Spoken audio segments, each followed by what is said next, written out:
that's hanging half 100 on them at Owen Field, or the run rules on the diamond at Love's Field.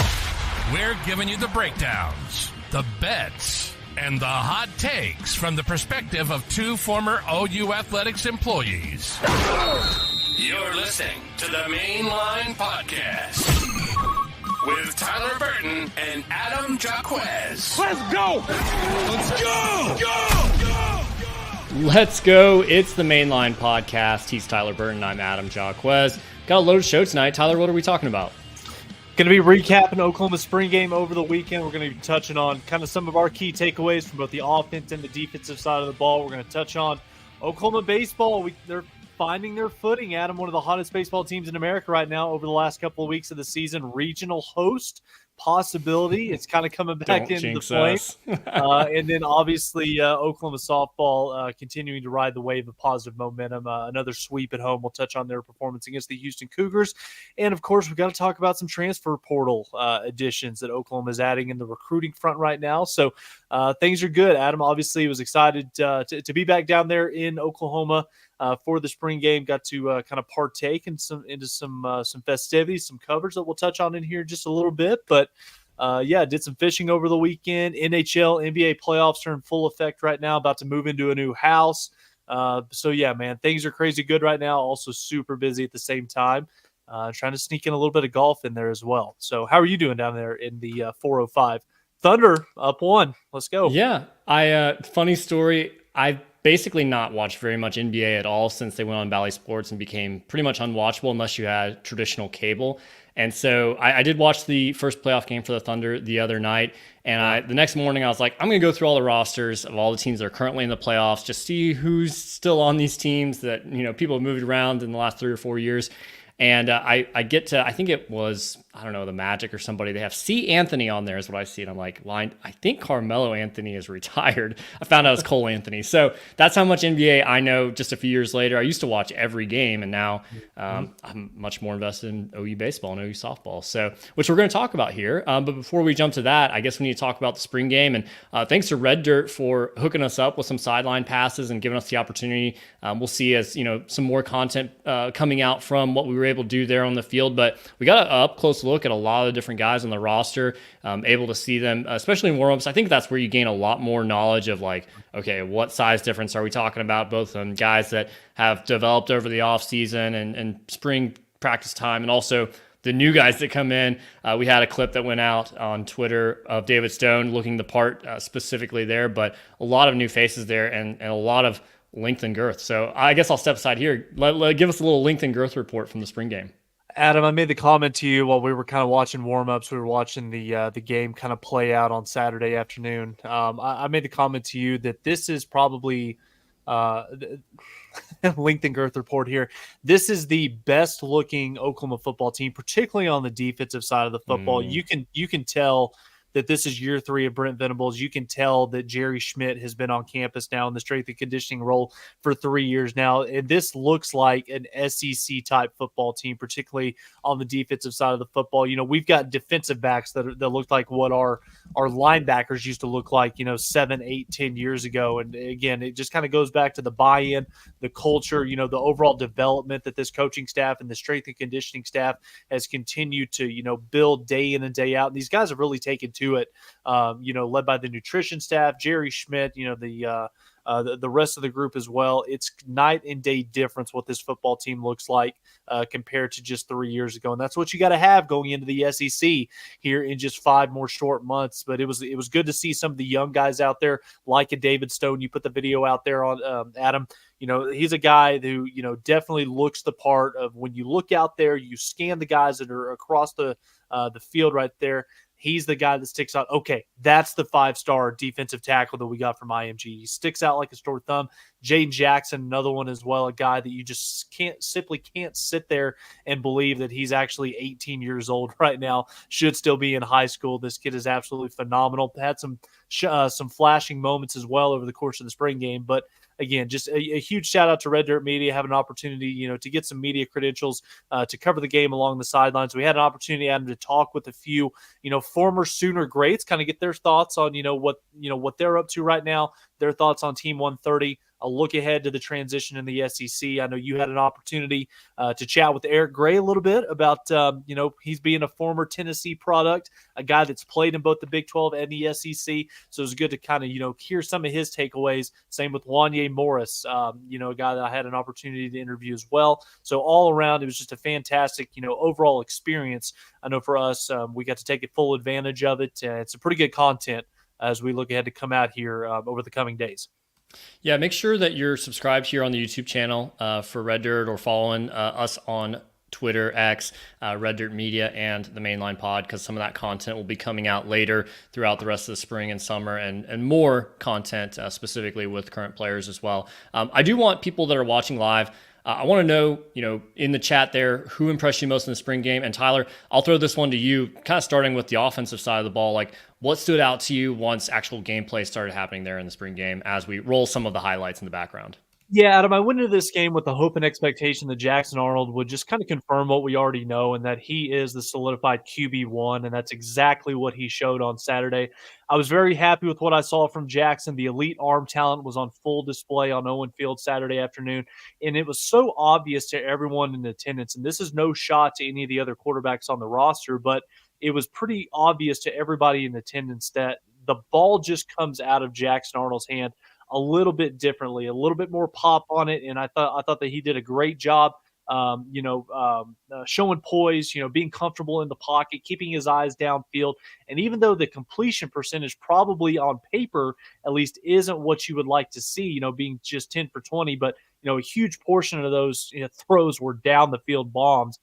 So again, he made some big time throws and let it rip down the field. And Adam, probably the biggest takeaway, I feel like we're burying the lead here. The relationship that he's already built with Deion Burks was on full display on Saturday. And once you get a healthy Nick Anderson and Jalil Farouk back this fall, watch out for this Oklahoma passing attack. It was very impressive what Jackson Arnold and Deion Burks were able to accomplish on Saturday.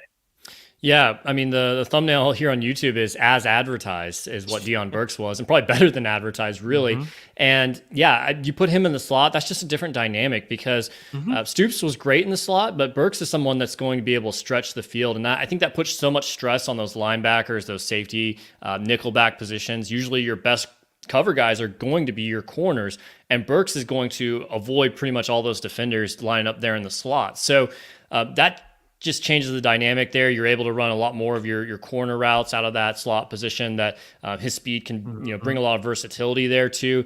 And, like you mentioned, the wide receiver room is stacked. So, hey, if you can give Jackson Arnold just a little bit of time, we're going to be able to really stretch the field. And that just changes the dynamic completely for the running game, which we got to see some good flashes out of in Caleb Hicks there. Gavin Sawchuk, I thought he was solid, didn't play a ton, but Caleb Hicks looked like he was somebody that was well put together. I would have liked to have been able to see more of maybe his burst and what he was able to do once he got out into the open field, as he runs a little bit here. Didn't quite see like the breakaway run from him, because I'm curious like what his speed level is there. We haven't had too many guys that have just had breakaway runs in the last couple of years here in Norman.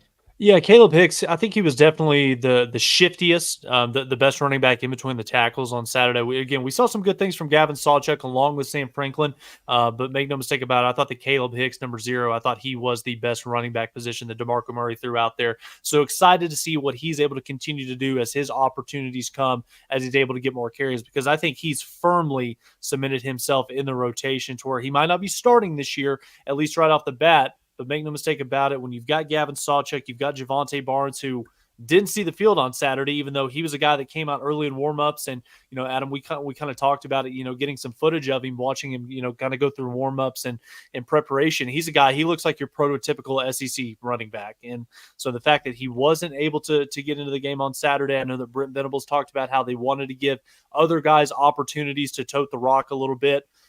Okay, that kind of remains to be seen. The jury's still out on that, because going into this season, I feel like a lot of the conversation around Javonte Barnes is going to be around, I know that he was banged up a little bit last year and, wasn't really able to reach a full 100%, but it still kind of feels like there's a little bit of a disconnect, or there's something off right now regarding that situation with Javonte Barnes on this football team. But again, I liked what I saw from the running back position, particularly the depth. The last quick little thing, Adam, on Deion Burks here. This guy, is going to be a matchup nightmare this fall for defenses. And, you know, he's going to be a nightmare matchup for most of the defensive backs and, you know, the overall defenses that Oklahoma is going to be facing week in and week out in the SEC. I expected to see the speed and the big play ability down the field, but I was really surprised. I don't think that, you know, maybe the tape that he's put out there over his career at Purdue really did it justice on how good of a route runner he is. I know that, you know, something that Oklahoma fans have been, you know, begging for over the last couple of seasons was being able to utilize the entire field as a quarterback and really being able to take advantage of the middle of the field with a nightmare matchup like Deion Burks. So seeing him, you know, kind of run those drag routes across the field where Jackson Arnold was able to find him multiple times, hitting him in stride for some big plays, that was really nice to see. And, you know, I do want to let Oklahoma fans know, you know, he's not Drake Stoops by any means, but when you combine the athleticism, the agility, the acceleration, he's got every chance in the world to be an all SEC type of guy. And when you combine that, you combine him with the 1-2 punch of Nick Anderson, that's as good as it gets in college football. So I'm really excited about the potential aerial attack that Seth Luttrell and Joe John Finley are going to be able to deploy this year. It's just a matter of, can you protect your quarterback? In the chat, I don't know, says next CD calling it. So I don't know. I guess you know something there that next CD. I don't know if they are comparable in terms of, you know, body composition or style, but maybe in production, I think you could see that certainly. Am I overhyping it a little bit too much or maybe putting too high of expectations on Deion Burks potentially being, you know, all SEC first teamer by the end of the season? Because the way I look at things right now, you've got Luther Burden at Missouri, and outside of that, it's pretty wide open. Nick Anderson's probably your next best guy stat-wise. I know Ole Miss has a couple of guys, but really it's kind of wide open for that next spot for an all-SEC first team. Well, I mean, I think he's definitely going to have every opportunity at his disposal to be a guy that could put up some of those numbers that it takes to be an all-conference, you know, whether it's a first or second teamer in the SEC. Obviously, Georgia's going to have their fair share of talent. We'll see what Alabama looks like, you know, now that they're going to be running that Washington, you know, offense that Caleb DeBoer is bringing with him. Ole Miss probably, I don't know, maybe outside of Oklahoma, the best, you know, all-around wide receiver talent in the conference this year.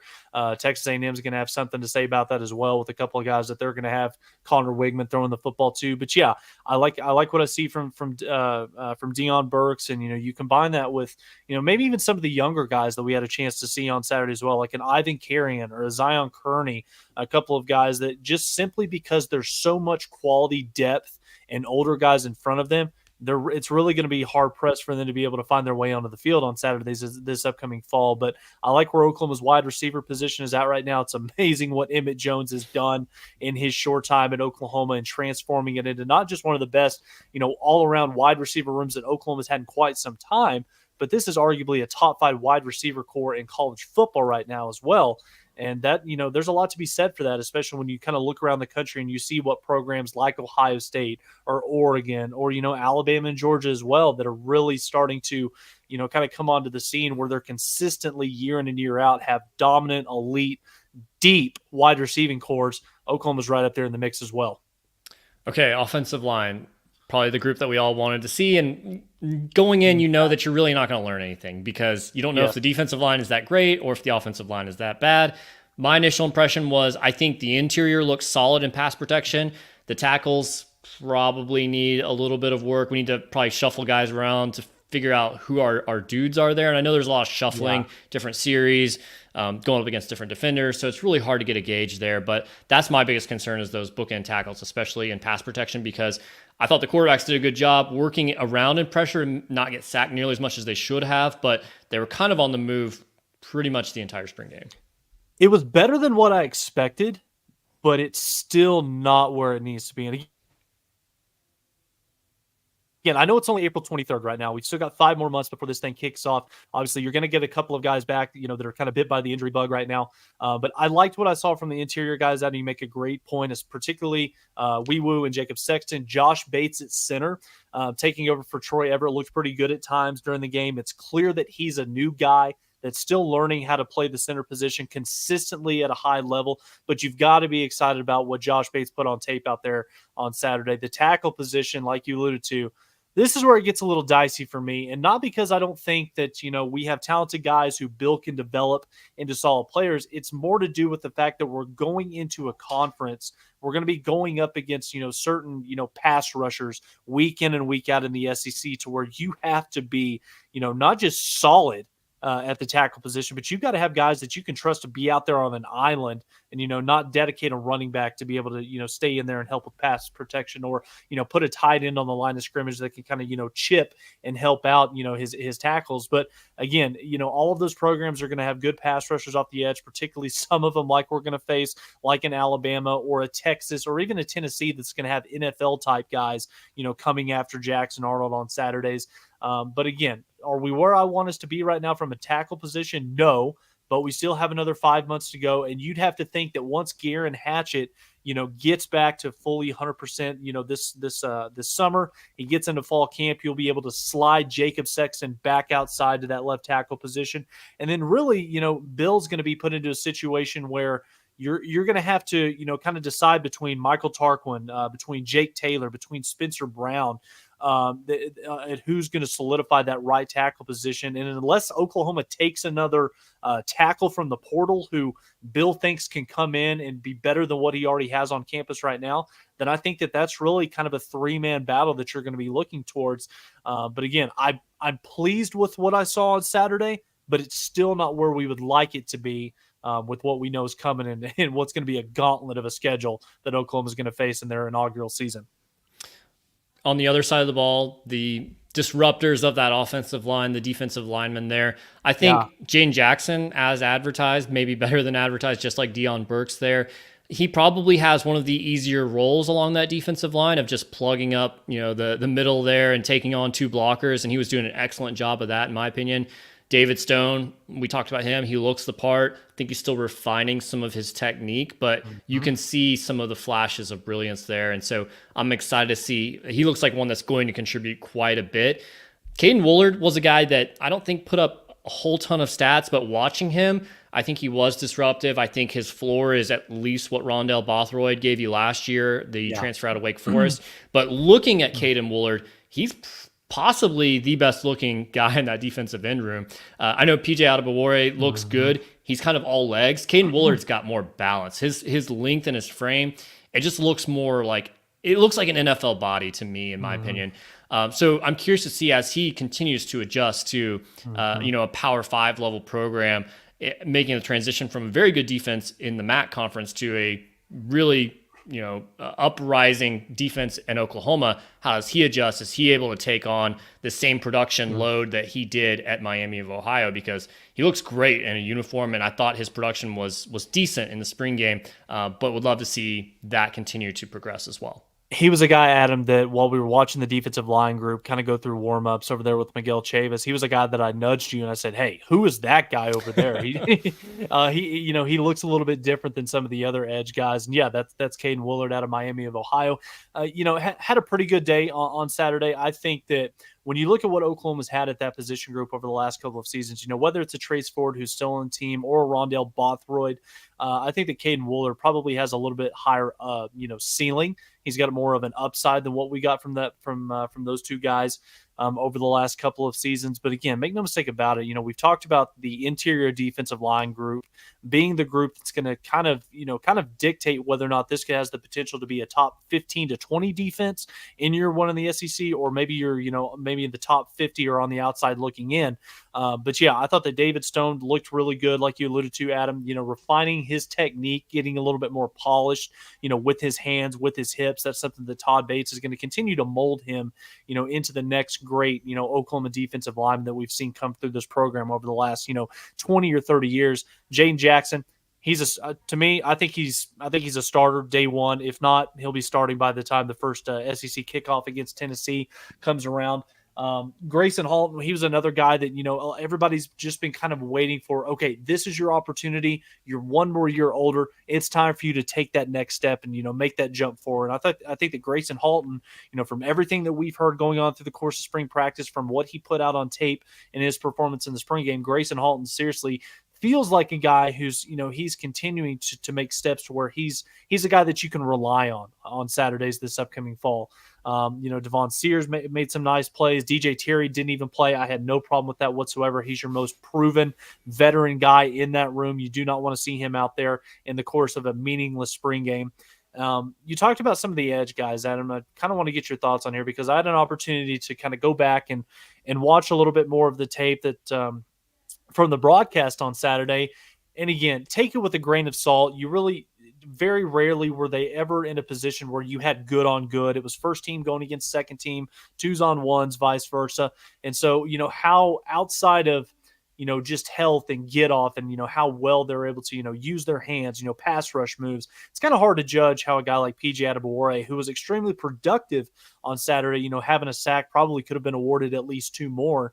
How does a guy like R. Mason Thomas factor into this? And, we talk about Ethan Dowd. So I think Ethan looks as good, both physically, just in pure physique, but also in his movement as well, since he's, stepped foot on campus from Weatherford High School.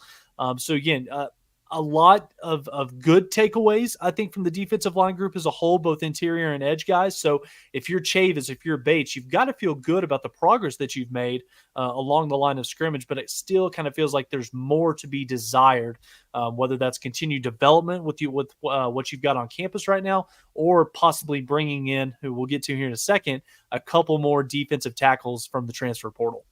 Yeah, there's some help coming along the way there. Before we talk about some of those transfer wins that OU had, though, I know the back end of the defense, your linebackers, your safeties and corners, we kind of know what we're going to get out of the starters there, and a lot of those guys either didn't play or played very sparingly.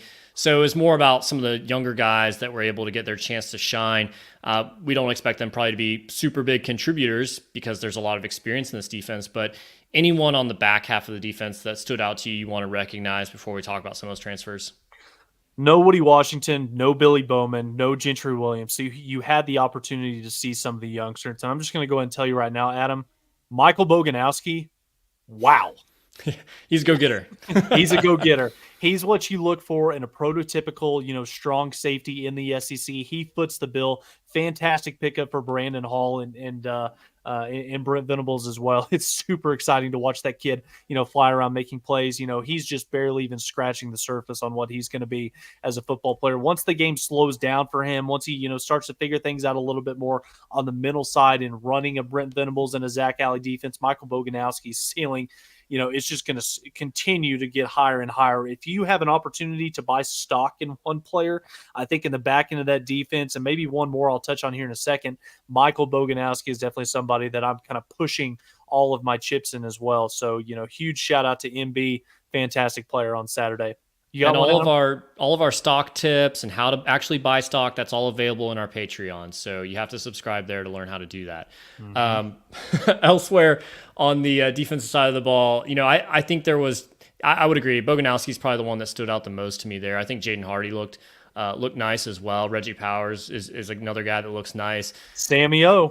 Sammy O, yeah, I think that says a lot about like why Justin Harrington is in the portal there. You've got some young linebackers between Omasigo and Lewis Carter, and even Michael Boganowski, who it's like, well, all things equal, these guys haven't gone through multiple ACL surgeries, so maybe they're able to have a little bit more agility or health to them at this point in their career. They're maybe have the same level of speed as a Justin Harrington. So it's like, well, why we're going to invest in the younger guy at that point. Mm-hmm. And we wish Justin Harrington luck. I don't know if the coaches made a move there to say, hey, it's maybe not in the cards for you to get a whole lot of playing time this year. Maybe it was all Justin's decision. I have no idea, but it certainly feels like, okay, like there's a lot of dudes in that particular room, in that cheetah, safety, linebacker type of area that can really contribute. And the more of those younger guys we can get on the field, the earlier, the better. So Adam, obviously a lot to be excited about there. Adam, when was the last time that we could realistically sit here, and we're not pumping sunshine or anything, but when was the last time that we could realistically sit here after a spring camp, after a spring game, going into this upcoming fall, where we can realistically sit here and say that Oklahoma's linebacker position and Oklahoma's entire secondary is as deep as I've ever seen it? I mean, realistically, since I've started following Oklahoma football, closely, past the age of 7 or 8. I mean, you look at the linebacker position as a whole. Danny Stutzman, Kip Lewis, kind of I think you can go ahead and you can definitely pencil in Danny Stutzman there, but I think the Kip Lewis, that's your 1-2 punch. Those are your two starting linebackers. But then after that, just the amount of quality depth that you've got from guys extremely talented, like a Lewis Carter, like a Kobe McKenzie. We haven't even talked about Jaron Kanik as well. You're 5 guys deep at the linebacker position, and you can even sprinkle in Desan McCullough, who I know has been getting a little bit of work in between the cheetah position and also at linebacker as well. So you've got 6 guys right there that I think Brent Venables can realistically say that if you had to play him, you wouldn't be nervous about it. You wouldn't lose sleep overnight having to, put any one of those 6 guys in the lineup as well. And then you just go back and you look at the cornerback position as well. I mean, Vickers, Woody, Gentry, Newcomb, Malone, Jacoby Johnson as well. This is as good of an Oklahoma secondary, I think, that we've seen in quite some time. And now you just kind of have to put it together, stay healthy, continue to develop. And I know it's a spring game, but I'm very excited about this Oklahoma defense as we move forward to the upcoming season. I think I'd have to go back to 2010 to say there was a linebacker room that was that deep. You had Tom Ward as a redshirt freshman. You had Travis Lewis leading that group. Ronell Lewis, the Hammer, was on that team. Corey Nelson was a young linebacker. Austin Box was on that team. So definitely I think the elite level starters on that team, possibly better than what this year's team is, but the overall depth, probably I might give the nod to the 2024 team. Yeah, they got to go out and prove it.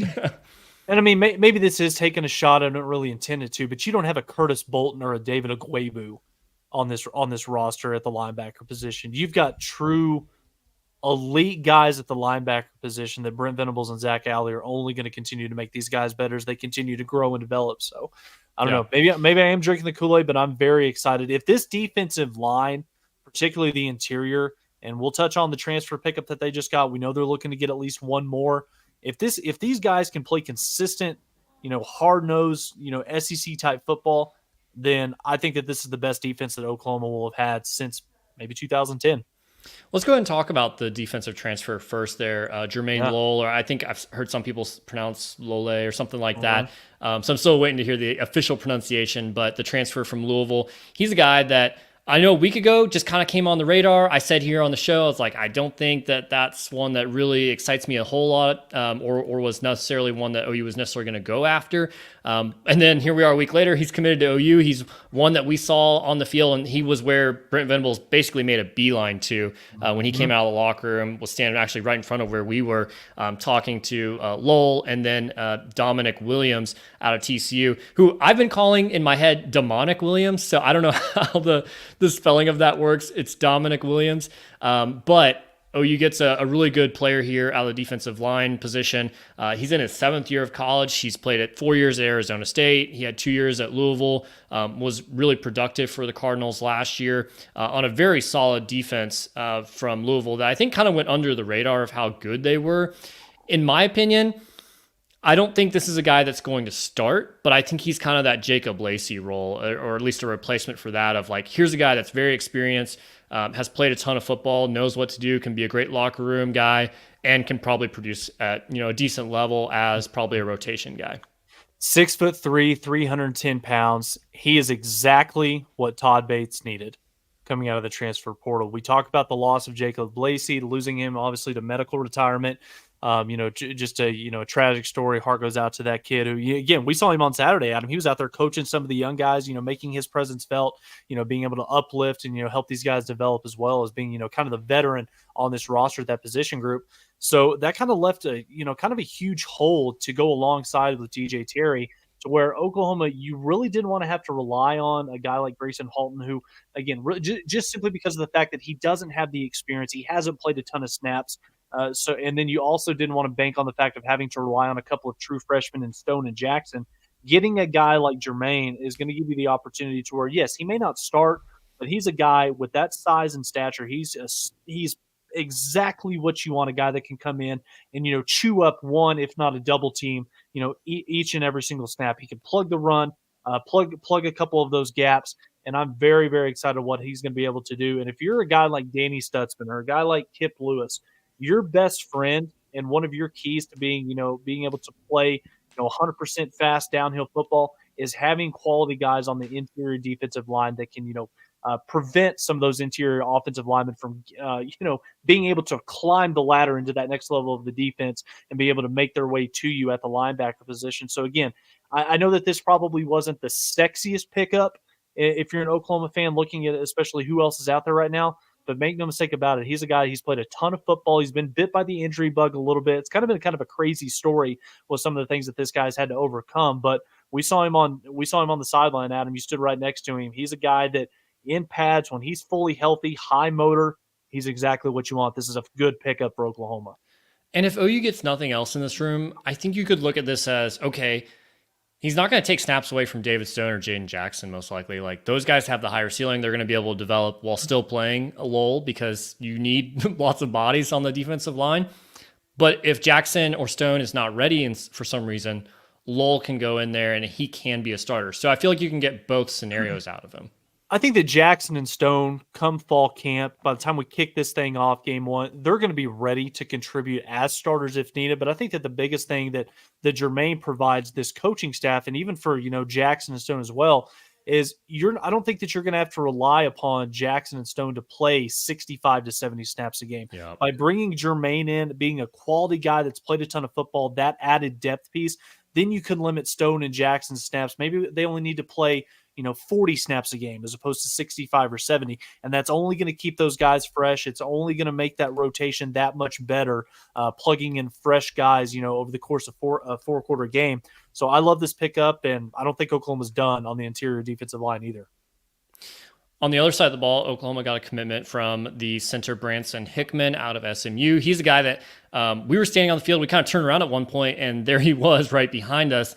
And I think you obviously need more depth, but we also saw a really great performance out of Josh Bates in the spring game. Mm-hmm. Troy Everett's expected to be back by the time fall camp is ready to roll. So just a lot of needed depth there along the center position for, again, kind of, I think, very similar to Lowell. It's like, well, Josh Bates is the younger guy that hasn't had his chance yet. He's developing at a fine rate, it seems, throughout the spring. So now you have the option to go with a veteran or to say, hey, we're investing in the younger guy, and we can kind of feel at least okay about either one. He is exactly what Bill Beanball needed. After the Troy Everett news came out that he wasn't going to be available, best case scenario, you might get him back for the first month of the season. We'll see how the rehab as he continues to progress over the course of summer. But you get a guy in Branson Hickman, 6'3", 300 pounds, started 33 games at SMU, was an all-conference type player. He's played a ton of football over the course of his career in college football. And, he's a guy that comes in. Yes, he wasn't playing Power 4 or Power 5 football at the time, but he's a guy that is going to give Oklahoma the ability to where Bill Beanball can confidently plug him into that center position and know that he's going to be able to hold up in the trenches. Now, again, do I think he has as high of a ceiling as, maybe even a Creed Humphrey, one of the best all-time centers at Oklahoma, or even a guy like a healthy Troy Everett? I don't know. But to simply say that, this is just simply a guy that's going to come in and he might be able to give you a little bit of depth. No, I think that Branson Hickman, he's going to come in and he's going to fight for that starting center job day one. And, we'll see how this thing obviously plays out. I talked about how much I like Josh Bates' performance, and, he's a prototypical, Bill Beanball offensive lineman that we've seen, go into the NFL draft time and time again, like a Ben Powers or a Drew Samia. He plays with that nastiness that Bill likes, from his interior guys as well. So I like what I've seen from this, but Branson Hickman, fantastic pickup for Bill Beanball. He went out there, he got exactly what he needed. Now we'll see how this kid's able to come in and, see if he can be a contributor or maybe even better, potentially be a day one starter.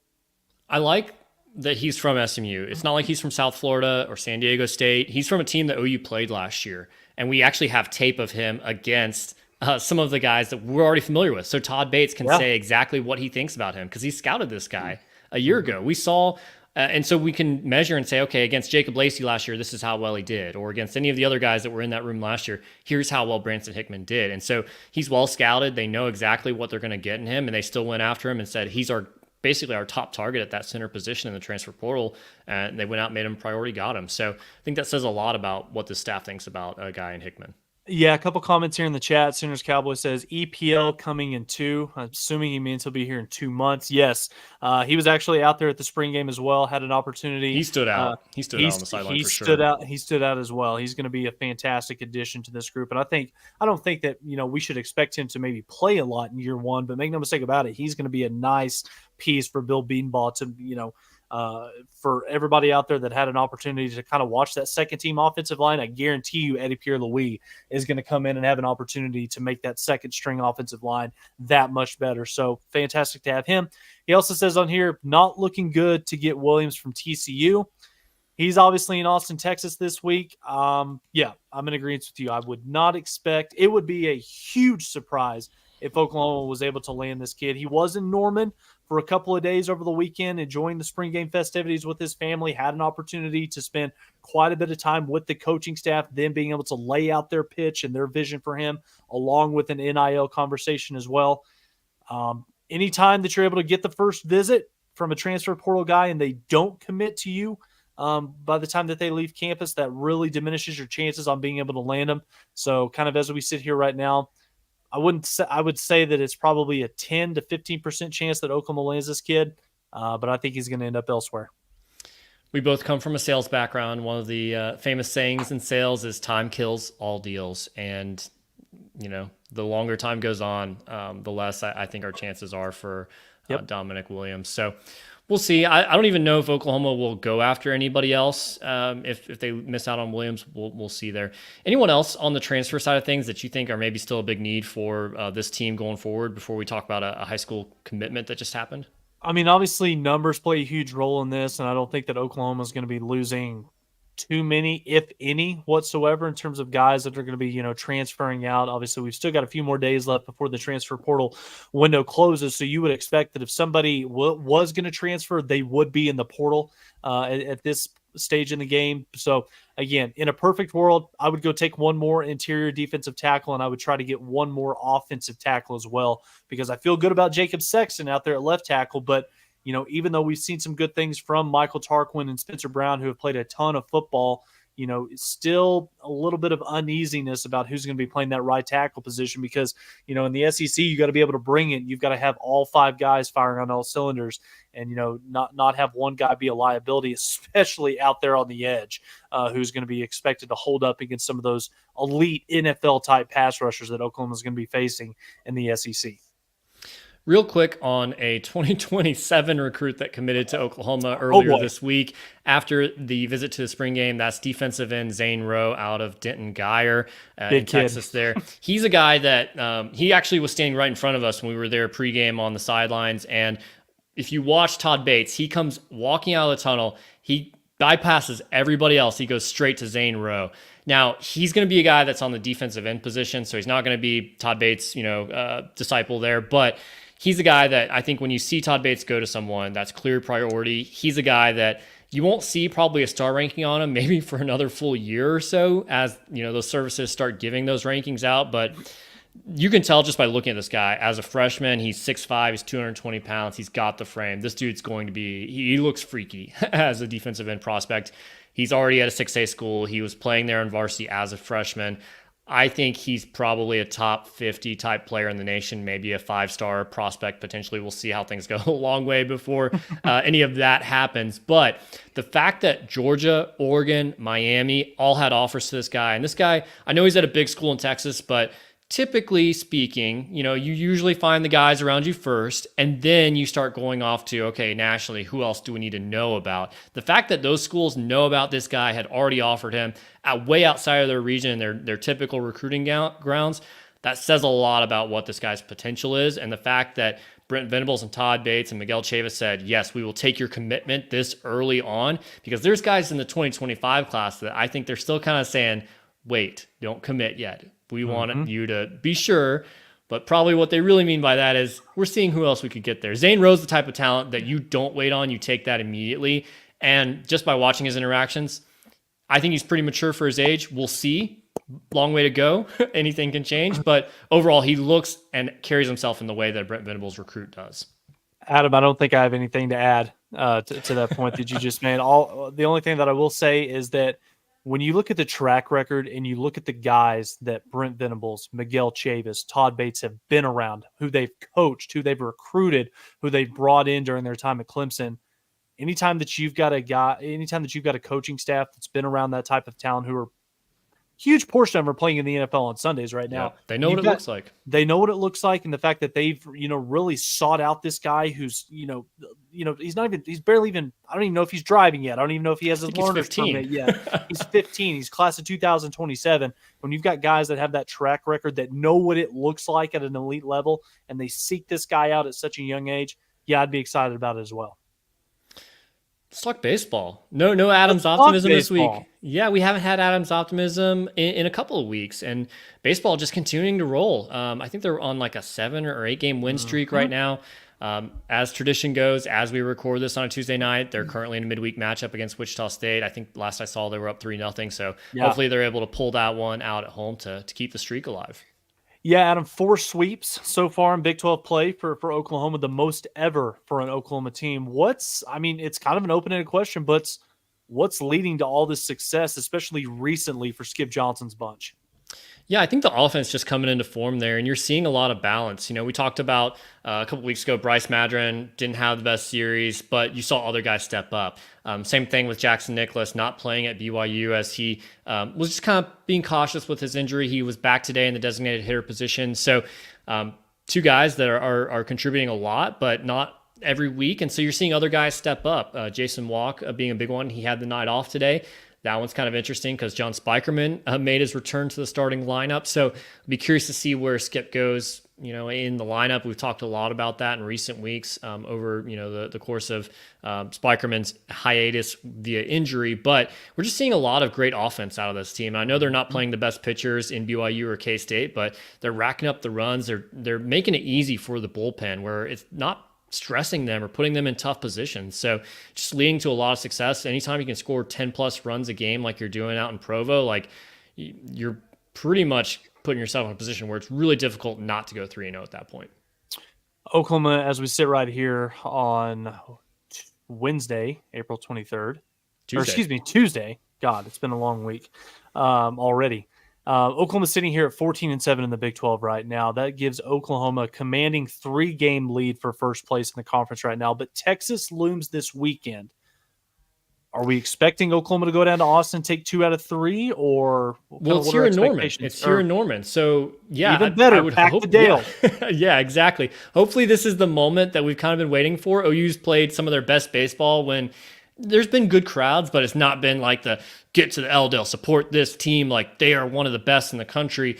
So here's the moment to back up the play for the actual big crowd that we should get in Norman. And Texas is a ball club that I know a lot of people are kind of maybe, getting their jokes in right now because I think last week in the midweek they lost to Rio Grande Valley, but they did take 2 of 3 against TCU this past weekend. So Texas has some really bad losses. They don't look like the same type of Texas program as normal, but there's still plenty of talent there. And I think this is one that if OU's not careful with, they don't approach it with, the right mindset there, and they just kind of are riding the coattails of, hey, we're number 1 in the league right now. Like losing this series in Norman is realistic because there is talent on this Texas team. Funny enough, Texas's coach is actually suspended for the Friday game because of some extended arguing he did on the Sunday game against TCU. So they'll be without their head coach there for game 1. But it's a team that I think it'll tell us a lot about this team and where they're going to head here in the postseason. Are they going to go out and take care of business like they should, like they are with the number 1 team in the Big 12? Or is there still something about this team that, mentally is not completely there yet? Obviously, there's outcomes in between those 2 spectrums, but I think this weekend will tell us a lot because Texas is still a solid team despite the uneven performances that we've seen out of them. Well, Adam, I think a series win versus Texas could go a long way toward our resume, being able to host a regional. What else needs to happen for Oklahoma outside of just simply taking care of business and winning the games that you're supposed to? Based on the resume that Oklahoma has now, I think you'll probably see pretty much any projection going forward, at least as of this week. OU is probably a regional host. They're the best team in the Big 12. They're top 20 in the RPI. They're top 10 in strength of schedule. So they currently sit at 24-14 or a 632 win percentage. I think it's realistic to say, hey, out of your upcoming series against Texas, Baylor, and Cincinnati, I think you can win 2 out of 3 against all of those. You get Texas and Baylor at home, you're on the road at Cincinnati. And then I think when you go out to Lubbock against Texas Tech, getting 1 out of 3 over there, that's reasonable to go on the road and do that. That gives you a 21-9 record in conference play. That's an over 70% winning percentage. I think that's good enough to win the Big 12 in the regular season. And then just split the remaining midweek games against Oral Roberts. That's in Tulsa. And then at Xavier on your way out to that Cincinnati road series. That gives you a 33-20 record overall. You're probably the best team in the Big 12 RPI-wise, still in the top 20. Still top 20, top 15 strength of schedule there. I think it's going to be really hard to deny Oklahoma the chance to host a regional if Oklahoma can just take care of business and do that. And that's not even saying, hey, maybe you have the opportunity to sweep a Baylor, to sweep a Cincinnati, maybe even a Texas. We'll see what happens there. So it's all right there in front of them. They just got to go out and seize it and grab it. And we're getting healthy at the right time with Nicholas coming back, with Spikerman coming back, and you're getting into some of those conversations of like, okay, should we bench Pettis in favor of Jason Walk? That doesn't feel right, but it also doesn't feel right to, bench Walk in favor of Pettis. So having those tough decisions is a really good way that, a good point that this team is in right now. And it shows a lot about just the overall strength of this team and where they are, winning percentage wise, very comparable to that 2022 year, and some really special opportunities for the baseball team as we sit today, which probably means we'll go out and go get swept by Texas, but we shall see. It's no longer hope. It's more than just optimism. There's actual genuine happiness from Adam right now regarding this baseball. Genuine program. optimism, not genuine optimism. Okay, there we go. Adam, we'll briefly touch on softball here. Same song, different verse. Oklahoma goes out there over the weekend. They sweep Houston, the Houston Cougars in Norman, Oklahoma, to outscoring the Cougars 23-2 over the weekend. That included 2 run rule wins. Oklahoma improves 42-4 on the year, 18-3 in conference play.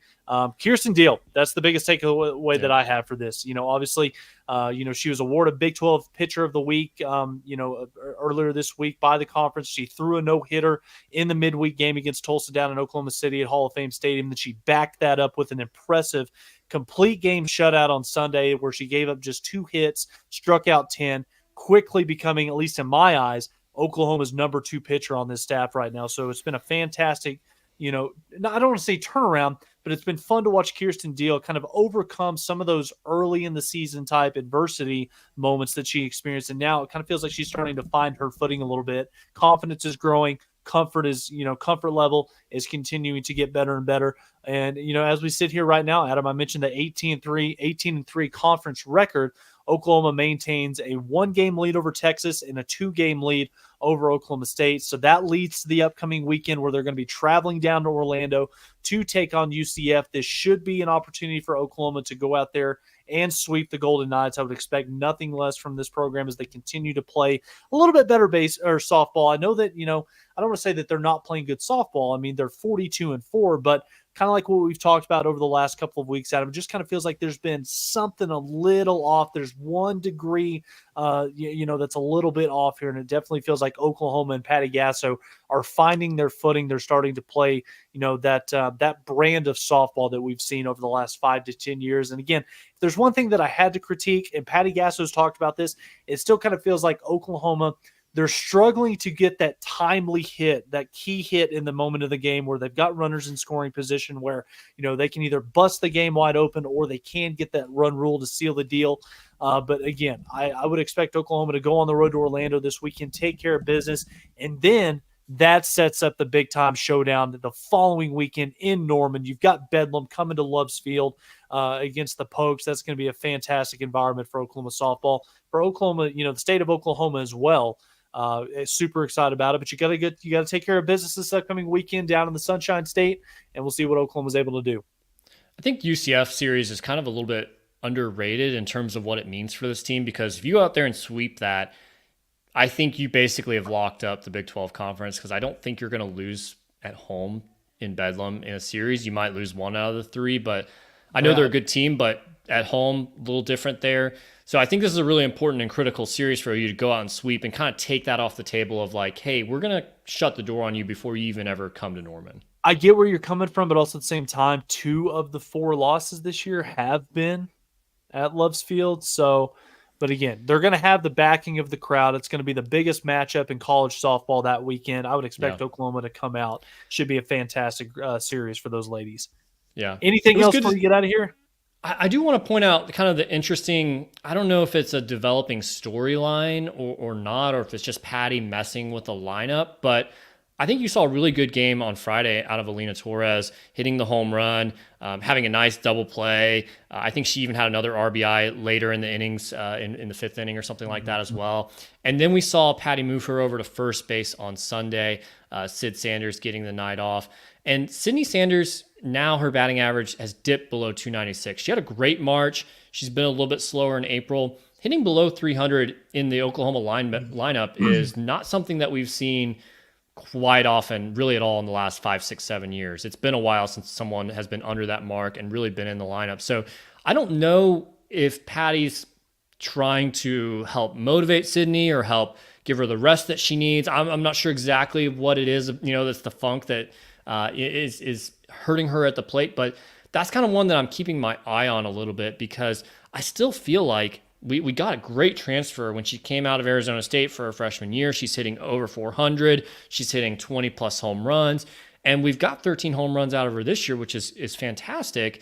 The consistency just isn't there in terms of hitting. So I'm not sure what's going on there, and I'm not sure if Patty's doing her magic or what she's getting at there, or maybe it'll be Sid Sanders all 3 games this weekend, but just kind of one that I'm keeping my eye on there, because I think that's a critical fulcrum of the lineup of like, taking this from really good to great.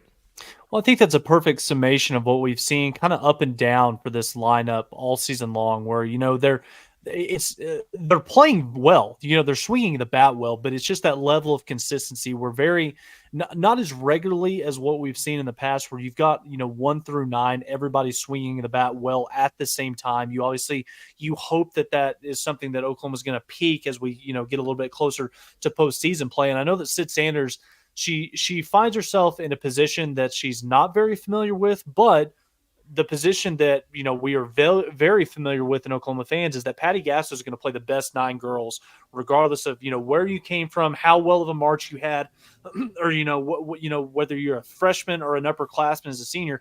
She's gonna do what's best for the team, and she's going to put the 9 girls in the lineup that's going to give them the best opportunity to score runs and win ball games. So again, this is not a situation where I think that Patty Gasso or JT are losing confidence in Sydney Sanders. I think that they have all the confidence in the world. It's just simply a situation where in baseball and softball, there's highs and lows, there's slumps. She's in a little bit of a slump right now. She's going to fight her way out of it.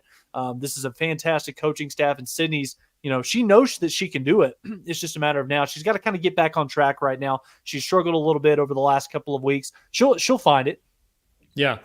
I just think that's a really critical piece of how far this team goes. If she finds it and it's on, and Patty, puts the right ingredients in there to give her the right mental rest, physical rest, whatever it might be, or maybe she's good and she's ready to go and get hot here as the season ends. I just think that's a really important piece for the softball team. So we will certainly monitor and keep eyes on that. Anything else you want to cover here before we cut it loose for the evening? Go Avs. Go Avs. Go Thunder. We will see everyone again next week for the next episode of the Mainline. Hopefully we'll be celebrating a couple series wins there for baseball and softball. And of course, new basketball coach. Football. Ooh, that might be a good place to end it. Thanks everyone for watching the Mainline. We'll see you next week.